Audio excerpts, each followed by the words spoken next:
अस्सलाम वालेकुम गाइस। आज हम जो है आइडियल गैस लॉज डिस्कस करेंगे, जिसमें से हमने एक जो है वो डिस्कस किया हुआ है बॉयल्स लॉ। अब जो है हम चार्ल्स लॉ जो है डिस्कस करेंगे।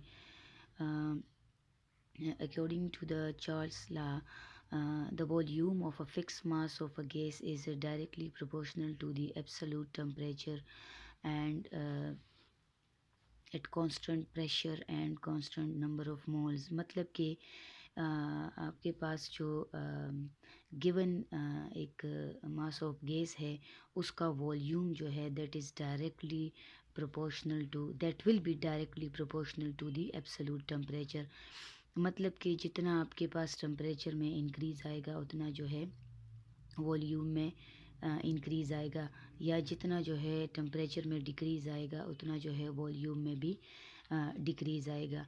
एट कांस्टेंट कंडीशन है कि at constant pressure and constant number of moles और प्रेशर को कांस्टेंट रखते हुए अगर हम टेम्परेचर को इंक्रीज़ करेंगे तो हमारे पास जो है वॉल्यूम में भी इंक्रीज़ आएगा। मैथमेटिकली हम इसको ऐसे जो है एक्सप्रेस कर सकते हैं कि V यानी कि volume of a given mass of gas is directly proportional to the absolute temperature T। ये इस साइन को अगर हम जो है रिमूव करेंगे तो यहाँ पे हमारे पास इक्वल का साइन आएगा और साथ में कांस्टेंट K आएगा। K is a proportionality constant, ठीक है। अगर हम ये टी टेम्परेचर को जो है, तो अगर हम इस साइड पे ले आए, that is V over T यानी कि वॉल्यूम डिवाइडेड बाय टेम्परेचर। तो हम ये भी कह सकते हैं दूसरी तरह जो है, तो हम चार्ल्स लॉ को ऐसे भी डिफाइन कर सकते हैं कि the ratio of volume and temperature will always be remains constant at constant pressure and constant number of moles। तो ये एक अलग से एक और डेफिनेशन है चार्ल्स लॉ की।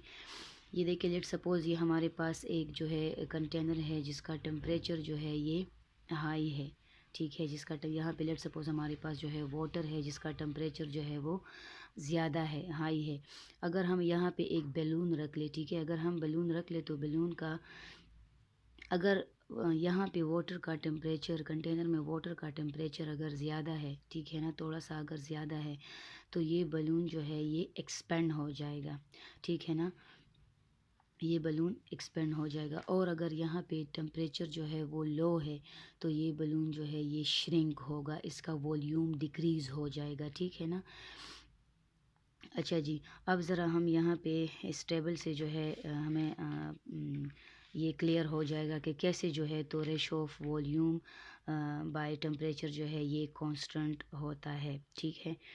तो ये देखिए, ये हमारे पास टेम्परेचर लेट सपोज़ 1 केल्विन पे वॉल्यूम हमारे पास 2 DM³ होता है। 2 केल्विन पे हमारे पास वॉल्यूम जो है ये 4 DM³। जैसे जैसे टेम्परेचर इंक्रीज़ हो रहा है, आपके पास वॉल्यूम भी इंक्रीज़ हो रहा है।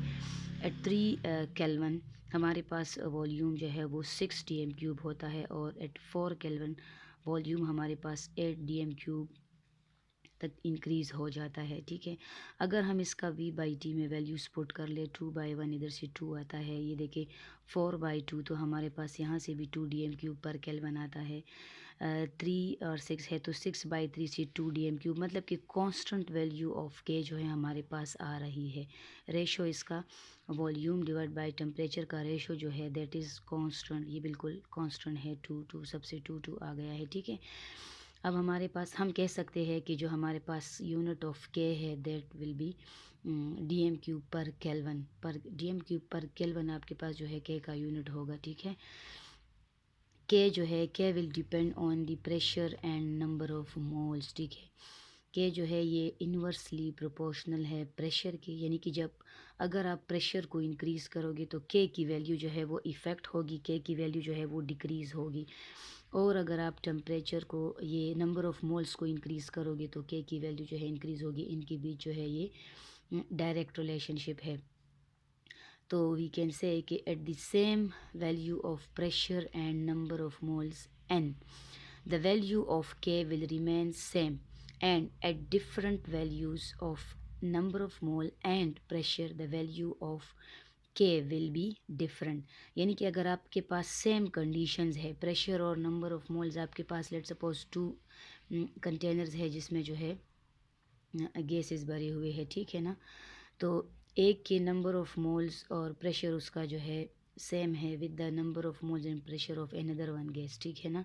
तो दोनों का के वैल्यू भी सेम होगा, ठीक है? लेकिन अगर दोनों कंटेनर्स में जो डिफरेंट गैसेज़ है, अगर उनका नंबर ऑफ़ मोल और प्रेशर अगर उस पे डिफरेंट होगा, ठीक है ना?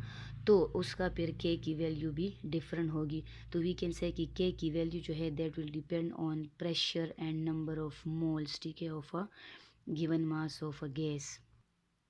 ओके बच्चों, अगर हम ये वॉल्यूम जो है given mass of a gas का वॉल्यूम अगर हम V1 से V2 कर दें और टेम्परेचर जो है ये T1 से T2 कर दें, तो हमारे पास जो है इस तरह का इक्वेशन बन जाएगा। V1 divided by T1 is equal to V2 divided by T2।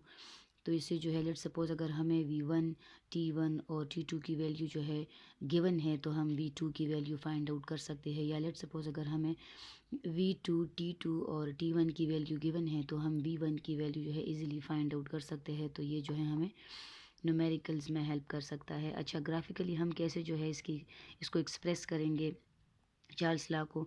तो ये देखिए हमारे पास जो है इस ग्राफ में ये देखिए टेम्परेचर एक्स एक्सिस पे टेम्परेचर है और वाई एक्सिस पे हमारे पास वॉल्यूम है, ठीक है? अब ये टेम्परेचर जो है ये देखिए 1 2 3 और 4 तक जो है, तो ये टेम्परेचर आपके पास 4 तक हम जो है ये इंक्रीज़ करते हैं, ठीक है?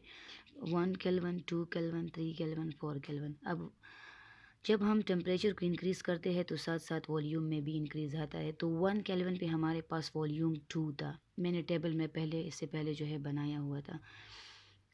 2 डिग्री सेल्सियस पे हमारे पास जो वॉल्यूम है दैट इज़ 4।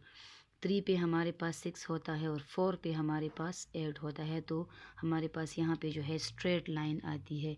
इस स्ट्रेट लाइन को जो है हम आइसोबैरिक लाइन कहते हैं।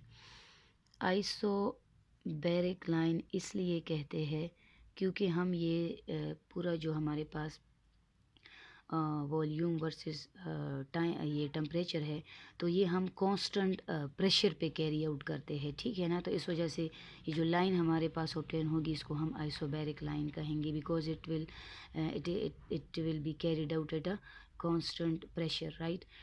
तो हमारे पास कुछ इस तरह का जो है स्ट्रेट लाइन आएगा जब हम वॉल्यूम और टेम्परेचर के बीच जो है ये ग्राफ ड्रॉ करेंगे। अगर हम ग्राफ ड्रॉ करेंगे यहाँ पे, अगर हम ग्राफ ड्रॉ करेंगे ये टेम्परेचर वर्सेस ये हमारे पास अगर टेम्परेचर वर्सेस V/T अगर हम ग्राफ ड्रॉ करते हैं, ठीक है ना? तो हमारे पास यहाँ पे जो है, अगर आपको याद हो इससे पहले मैंने टेबल में जो है तो हमारे पास मैंने टेबल बनाया था, वहाँ पे V/T की वैल्यू जो है हमारे पास 2 आती है, कांस्टेंट वैल्यू है और वो 2 आती है। तो 1 केल्विन पे भी वैल्यू 2 है, 2 केल्विन पे भी वैल्यू 2 है, 3 केल्विन पे भी 2 है और 4 पे भी 2 है, ठीक है? तो इस तरह से अगर हम ग्राफ जो है वो ड्रॉ करते हैं temperature versus volume over temperature के, तो हमारे पास जो है इस तरह की पैरेलल लाइन आएगी। क्लियर है?